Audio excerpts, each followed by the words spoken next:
Every time my father went on Johnny Carson, he played the piano. One time, he was on the piano, Sid Caesar was playing sax, and Carson was on the drums. You just don't see that today. I beg your pardon, sir. I was a kid spending time with my grandparents, and grandparents would always let you stay up till midnight. It was one of the greatest things about going to your grandparents. What did he do? He was a garbage collector. And on New Year's, because I spent a lot of New Year's Eves with them, there'd be a Honeymooners marathon, 24 hours of Honeymooners. So they'd fall asleep, and I'd be up till 2, 3 in the morning watching every episode of the Honeymooners. When you come down the street, there ain't no other side. The Honeymooners was so well done. The writing was so great. It was so simple and funny. My best friend at school was also a huge fan, and the two of us would do the one-liners, bang, zoom, to the moon, Alice, That show paved the way for all of the comedy we have today. King of Queens, Everybody Loves Raymond, Seinfeld. I mean, Art Carney, Brian's dad, created Kramer. This watch that I have really is a real great tie between my father and Jackie Gleason. To have this watch as a part of my life, have Brian as a part of my life, history behind a watch is more beautiful than the watch most of the time. Well, I grew up in Yonkers, New York, an area called Crestwood. It was a great neighborhood, kids everywhere, and we'd be out until the street lights came on, It was a great place to be brought up. Yeah, I had an older sister. Her name was Eileen, and I had a younger brother, Paul. Interesting fact, all 3 of us took piano lessons from Steven Tyler's father. Steven Tyler from Aerosmith. He went to Roosevelt High School in Yonkers, and I knew him back then. My sister was just a beautiful girl. She passed away way too young. She was only 70. And my brother Paul was an accomplished piano player and songwriter, and he passed away at 64. So I'm really the only one left now. Kind of a funny feeling, but that's the way it goes.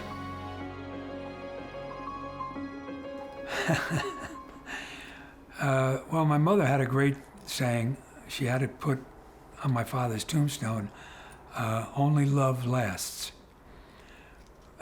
which seems so simple, but if you start really thinking about it, you love something and it never goes away,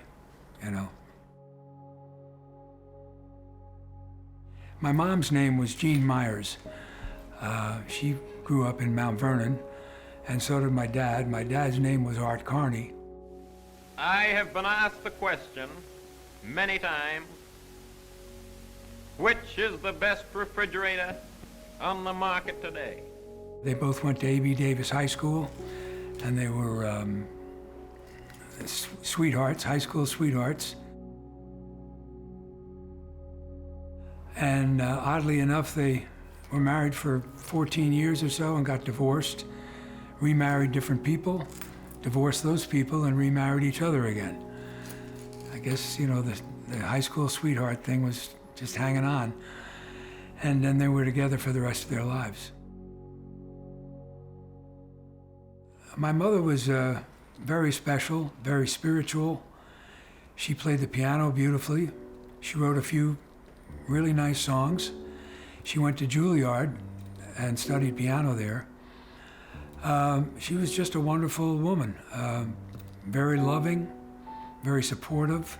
I know in the 60s when I late 60s, started growing my hair long, I had my hair down to about here.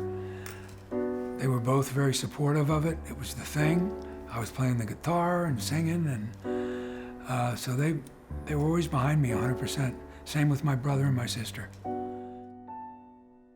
Having my father being so well known It was different than my friends' fathers. I'm gonna learn from here on in how to swallow my pride. Well, that ought not to be too hard. You've learned how to swallow everything else.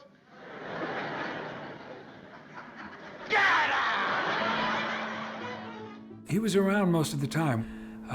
One funny story, he took me bowling one afternoon, and I ended up dropping a bowling ball on his toe, his big toe.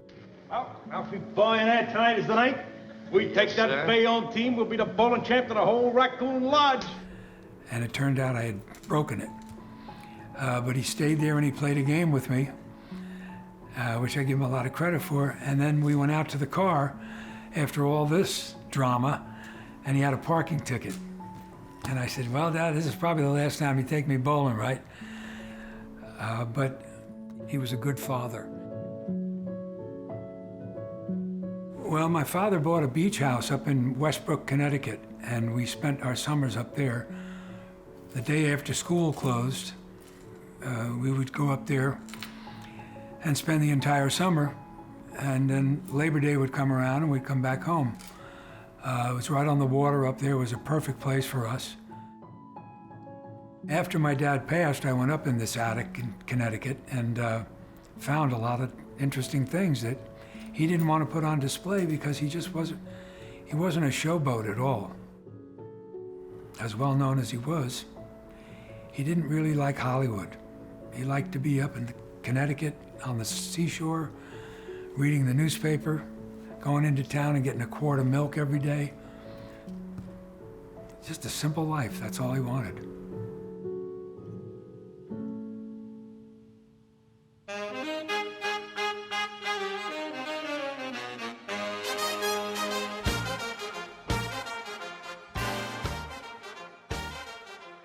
I'm glad you brought up my grandfather and how the business started. He's right over my left shoulder, and I love that. He opened up in 1952 in a hole in the wall in Grand Central Terminal. He knew that being in Grand Central, which was like the premier train station in New York, that had a nice high-end clientele, so people would be able to come and afford to drop their watch off, do the watch repair, and pick it up on the way home. He saw that circle. It was a one-man show. It was just him. He was a master watchmaker, but he also had to help the clientele and be front-facing. It was a tiny little counter, and there was nowhere to hide, and he did everything on his own. And in those days, there was no air conditioning. There was no air movement. And when those trains would come in, they'd blow diesel smoke and heat that would come off the trains. And in that corridor where we existed, I'd say it would get anywhere from 95 to 110 degrees in the summertime. So my grandfather would take a bucket with ice and a towel, wring it out, put it around his neck, and that's how he cooled himself off and still sat there for 10 hours a day, doing all the repairs and helping the customers and running a business. I mean, what a life to have to live and still, have a family and go home and do all that for an immigrant from another country that probably, like today, if you were an immigrant here, it was scary. It was scary times. There was no easy road. Eventually, my dad came into the business full time and took over and followed in his footsteps. My grandfather and my father were like sort of opposite people. My grandfather was very strict, very old school. If you crossed him one time in life, you did not get a second chance. He would literally say, "You're dead to me, and do not ever cross my path again. I will never deal with you." And my father was just like a sponge. He just was such a soft, easygoing, lovable character that people just couldn't get enough of him. Led with charm and charisma, and people used to come and love to sit and talk with my dad and hear his stories, and he would get into everyone's life, and that's what the business was built off.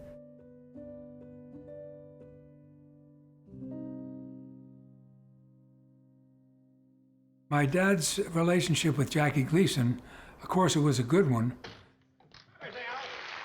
but they didn't hang around too much off the set.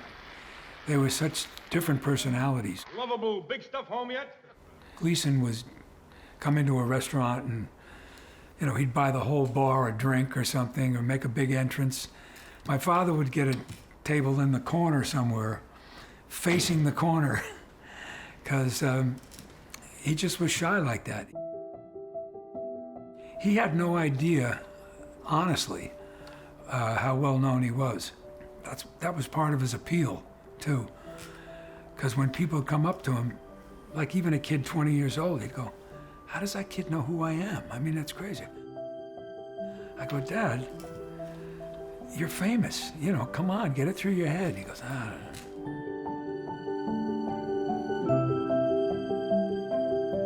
Would you like to see the hat? This is the one and only hat my dad wore in every episode of The Honeymooners. Pretty special. He bought this hat around in the 1930s in Mount Vernon, New York for $5, and he used it in high school when he was in the variety shows and stuff. He used it as a prop to do impressions. So I bring this around very often and have people look at it and put it on and take pictures and stuff like that. And yeah, it's pretty special to me. For 18 years now, I've been down the street at a place called The Blazer, and I go in there once a year and bring the hat and his Oscar and some other awards, and it's a full house every night. Every night I go do that. Yeah, well, I think that the fact that people are finding out about my father through me it's very special to me. But I think it would make my father be a little more aware of what an impact he had in the entertainment field. Every day I learn more and more about what an effect he had. He never realized it, and I think he'd realize it now, because here we are, 70 years after the Honeymooners, and I think he'd kind of go, "You know what? I was a pretty big cheese, I think he'd probably realize it now, and I'm sure he does. I hope he does."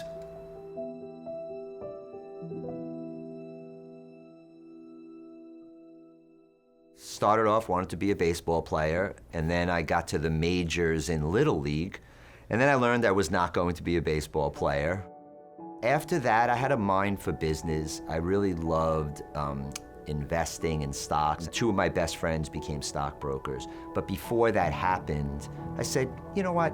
Just to be fair, let me go into the business and just spend a little time with my dad, just to see what it's all about. I mean, of course, my dad could do anything without me. He didn't need me there. He was doing just fine. But as I started adding to the business and as it got heavier, and I saw that he wanted to go out and enjoy his life and live his life, that was the moment somewhere like in the later 90s where I decided to stay.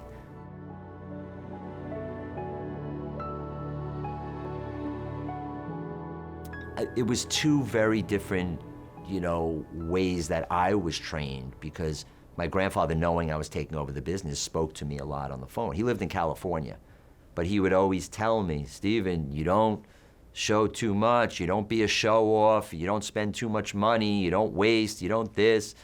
And my dad was, like the kind of the opposite. My dad, wasn't afraid to spend money and live his life and enjoy things. So, it was like this one on this shoulder and this one on this shoulder going into 2 years. So I had to find the balance. I'm sad my grandfather never got to see this upstairs. I'm sure he would be extremely pleased, but the money spent and the effort and everything else, I think, would have scared the crap out of him. Well, it was probably, I'd say, maybe 30 years ago. My father was a watch collector. One day I was up in his room and he called me over and he said, "I want to show you something." He said, "I want to give you this watch." And I looked at it and I said, "Oh, God, it's beautiful, Dad. Thank you so much." And he said, "Turn it over." My dad got this special watch from Jackie Gleason, a beautiful watch. It was engraved on the back. It said, "To Art Carney, with great admiration from Jackie Gleason." So I saw the inscription and I said, "Oh, Dad, you don't want to give me this now. He said, no, I want you to have it. And so that's how I got the watch. And I brought it in to Steve. How many celebrities were the it person and people don't know who they are anymore, who did the most amazing work, who paved the way for others and then were just forgotten about. But the Honeymooners and that period of time wasn't really talked about, wasn't really broadcast, and a lot of people know it, but most people don't. And I think telling this story and people understanding how important of a show this was. Well, I was showing off, first of all, because I had been there many times before, and I had got to know Steve and his father. But when I got it, I brought it down there and wanted to show it to him, and then I ended up leaving it and having it cleaned and all that. That's how Stephen first got to see it. And I've had the watch for many years now, and I thought it might be a good time to have it all serviced again and cleaned out and really taken apart, a real good job. And they just do masterful work down there. Just be one line straight across, and that would be when it's positioned. He gave me the opportunity to take this iconic watch. I mean, truly, to me, one of the most important engraved watches that I've ever held in my hand, and build a story around it. That watch has been part of the Grand Central Watch sort of history. That watch has been coming to us for 30 years probably. I think this will be the third time that we're actually doing the service on the watch over that period of time. He doesn't really wear it, you know, and it was one of the things that he said he wanted, you know, unfortunately when his dad passed. So it sits preserved, should be in a museum one day, and you know, we are, you know, very open with Brian all the time. It's like, look, if the watch sits like any other repair, nothing happens unless it's in a moist, damp area. But if you're going to take it out and use it and wear it, it should be serviced. So that's why when it was time to do it, the story has to be told. And it was the perfect timing because the watch, you know, as we saw on the timing machine, really did need service. Hey, Brian, come down here. I got to show you something. Hey, Stevie boy. Brian, to me, is no longer a customer. He's a friend. He's somebody that I greatly look up to. Step one, address the watch. Hello, watch. When I started there, he was already a customer and coming back and forth. He loved watches, and he had some great old World War I, World War II watches, trench watches, and he had this iconic watch with this engraving on the back from his father and Jackie Gleason, who was another actor that I just fell in love with and watched everything he ever did. So to have the ability to have this watch as a part of my life, have Brian as a part of my life, I've gotten many signed pictures from his father that I've given to friends of mine and to family members. He was always very kind about doing that because I fixed his dad's watches.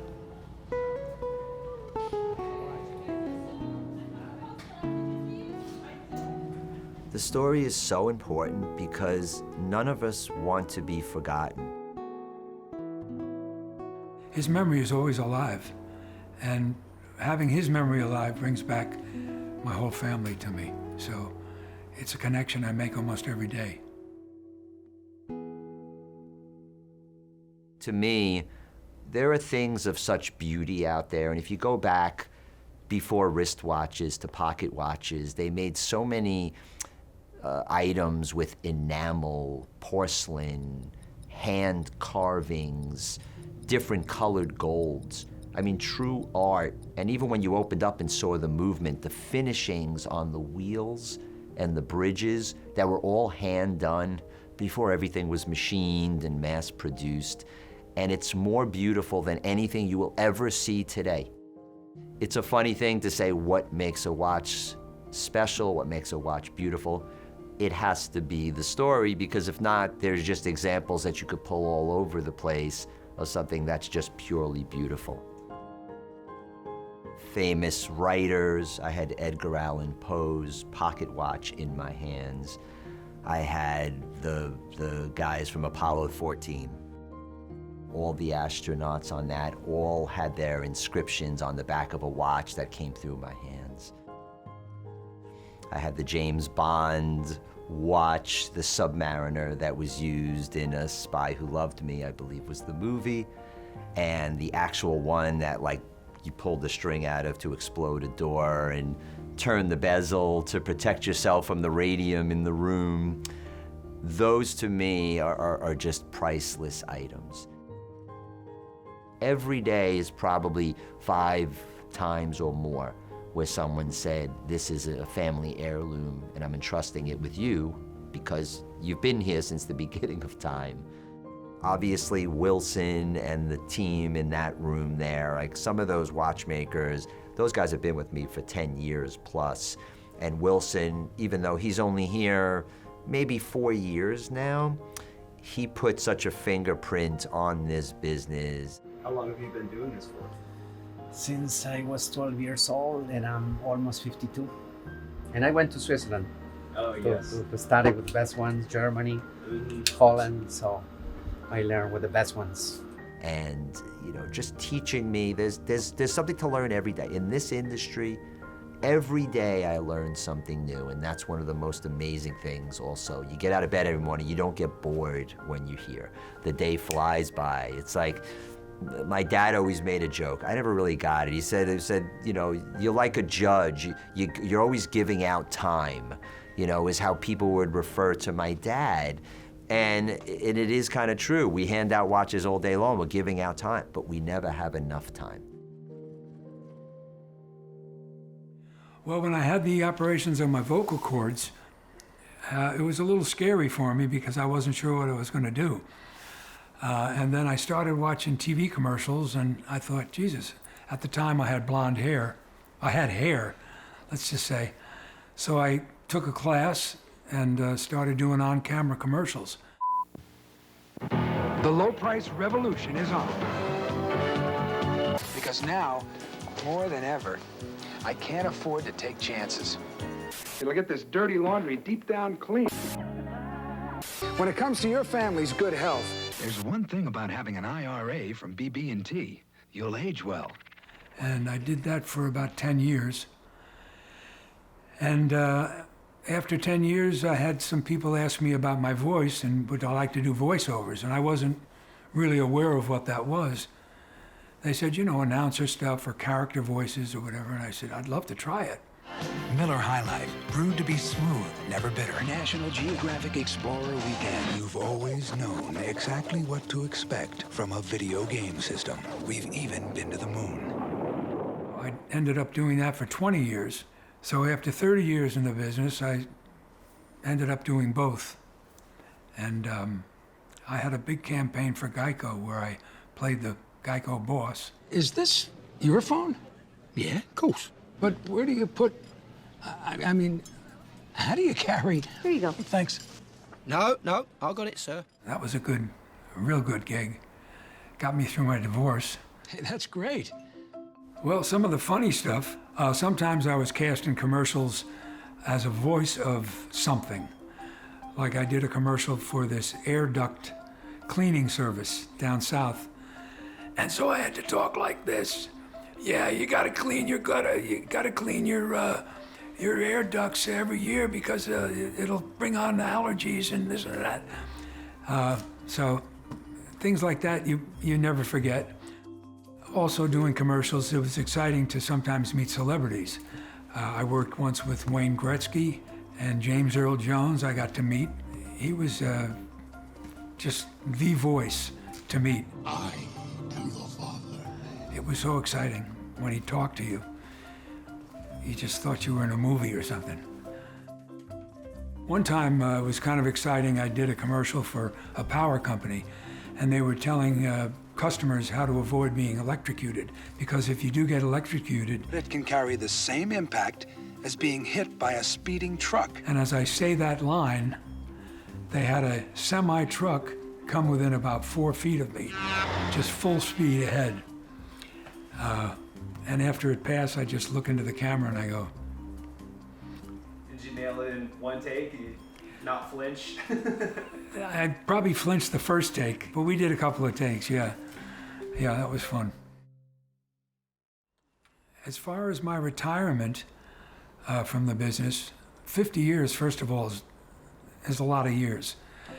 And second of all, I'm getting older, and the directors and the producers are getting younger, and they have their own people now that they know and they hire. And it's a lot of work to get into the city, to get to your auditions and everything, subways, taxi cabs. It gets a little much. So I decided I'm in good shape. I had a pretty successful career. I'm happy with it, fortunate. So now I have more time to myself. Yeah, I have some hobbies that I like. Fishing is one of them. I can fish right off the beach up in Connecticut, our beach house up there. I travel to the Jersey Shore to fish. Let's see, I also ride motorcycles. I have a couple of Harley Davidsons. This is my Harley Davidson Street Bob. And I bought this new in 2007. It's a Harley Davidson Heritage. But those are probably my main hobbies. I also love watching television.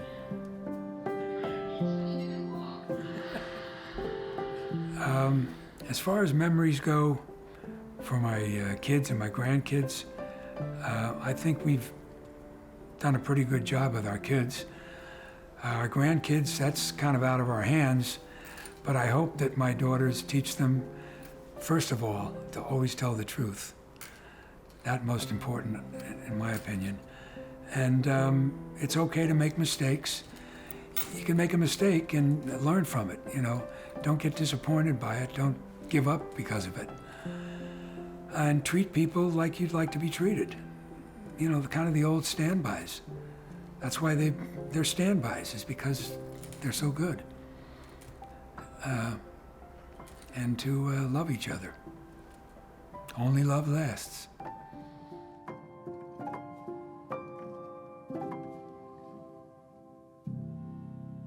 Stephen and I met on a blind date, and when this was before the age of internet dating, so the way that you met people primarily in the 90s was getting fixed up with every other 20-something that lived in Manhattan. And most of the time, you know, you get the background and it's like, oh, he's a doctor, he's a lawyer, he's a banker, he's said this, and he is a watch guy.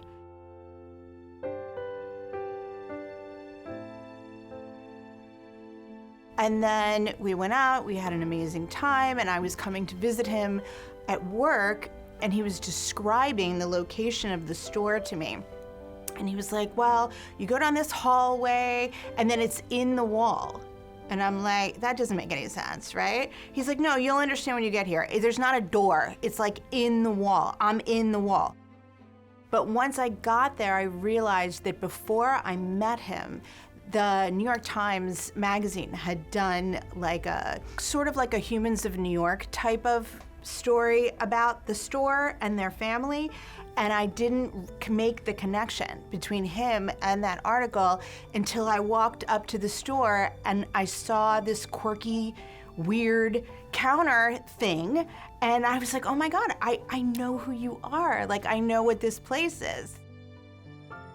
I love a vintage old watch with a story better than the fanciest, newest, sparkly thing. But I am a sucker for something that has a tale to tell. And I like all of the things that make New York, New York. And I'm so proud to be part of one of them, that it is a place that could not and would not exist anywhere else, that we could survive for this many years in the same location, that it would stay in the same family, that people would come up to a place without a door and hand over their treasures is something that would only happen here.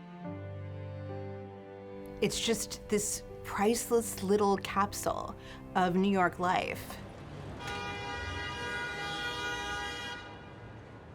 It's still very nostalgic. There's still so many stories that always come to my mind, especially when a customer comes by that I haven't seen in a while. And I remember when I knew that customer 30 years ago, 25 years ago, and now he was a young man or a young lady and I was a young man.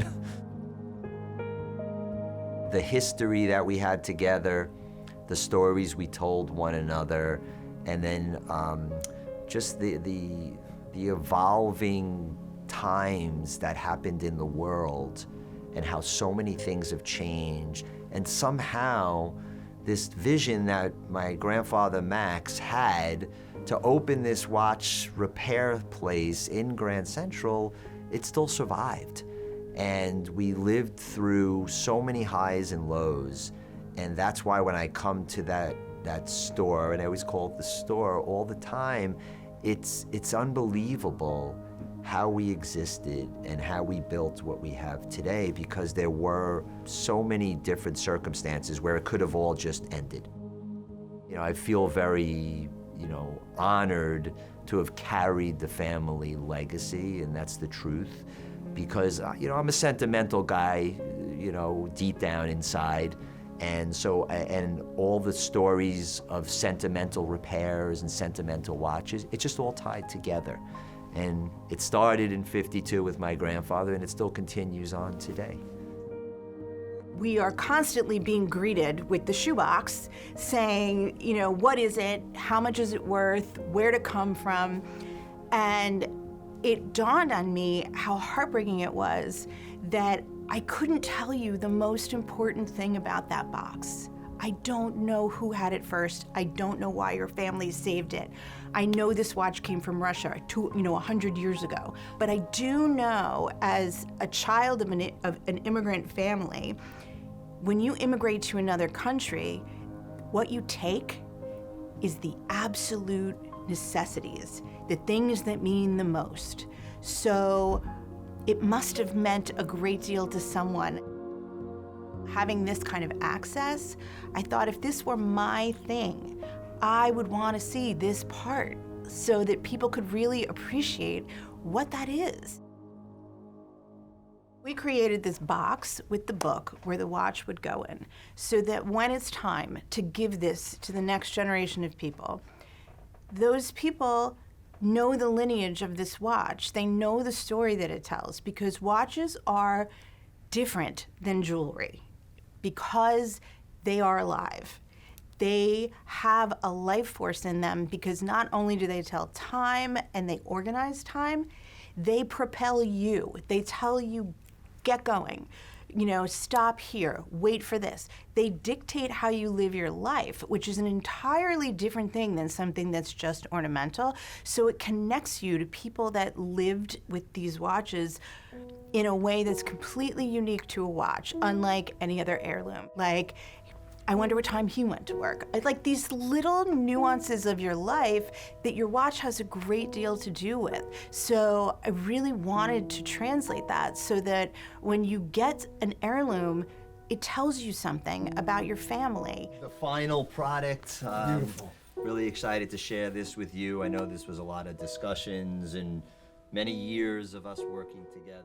They're all very personalized, and we always leave blank pages in the back of the book so that people can continue to write this open letter of what they want that watch to mean. Because when I think about the pieces that I really consider the most priceless, the most valuable, it's those things that are irreplaceable, and it translates. I think that's how I live my life. That's how Stephen and I are as people. So our value structure kind of permeates our view of that this is valuable because it connects you to the people that came before you, because it's going to connect you to the people who come after you. And it tells you about how you spend those moments of your life and what's most meaningful for you. I think one of the things I'm most proud of my father is that he could have been a television star, movie star, pushed his weight around. Like there are a lot of them that do, but he didn't. There they are.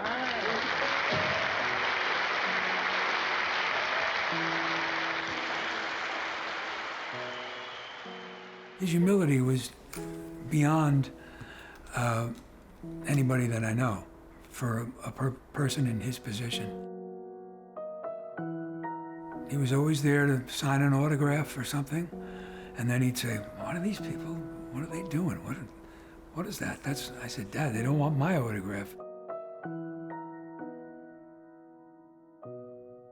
I have one funny story where we were traveling together in an airport, and we got up to the window, and at the time I had a commercial on the air for Head and Shoulders. And I was a guy walking into an elevator, and a girl gets on, and I'm scratching my head like this. So anyway, we get up to the counter, and the guy asks us for our tickets and whatever else.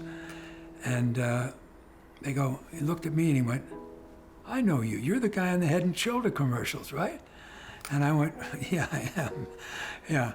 And so my father goes, they say, "Okay, sir, can I have your ticket?" And he goes, "Yeah, Art Carney? Okay, thank you very much." And we walked away. And I walked away and I turned to him and I said, "Dad, you're never too big. Just remember that. Only love lasts."